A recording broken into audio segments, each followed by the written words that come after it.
we think you made a capitulation low on August 24th. That was after our models turned negative the first week of July. And typically, a bottoming process is indeed that, a process, not an event.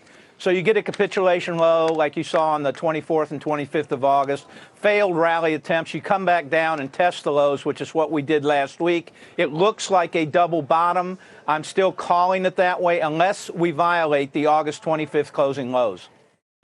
We were a few weeks ago. You've had this rip your face off rally in energy caused by the rig count reduction last week and a comment out of GenScan yesterday that has been market moving. I think that put in a near-term top on crude oil prices. I actually told the institutional sales force this morning that if you wanted to bank some profits in some of the energy stocks, if you bought them right, it's probably a good time to do that.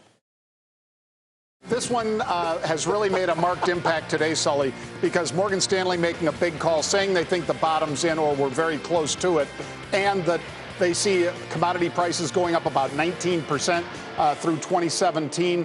Obviously, Rio Tinto making a significant pop. It's back above those where it started out, the downslide in August. Because Morgan Stanley just capitulated on oil, but now they're saying metals are going to work. Right. Yep. It would be weird for them to work in opposite directions. Right. Those two guys should talk to each other more within the firm. We're at a really important transition because China has been so important for the last 10 years. But the analogies to 89 are pretty solid. You know, in 1989, Japan was 15% of global GDP. It was the single biggest driver over a 10-year period, outperforming U.S. growth, a huge driver of import goods and services. But when Japan began to slow in 89, that was exactly the year that U.S. investment spending had hit a 50-year low.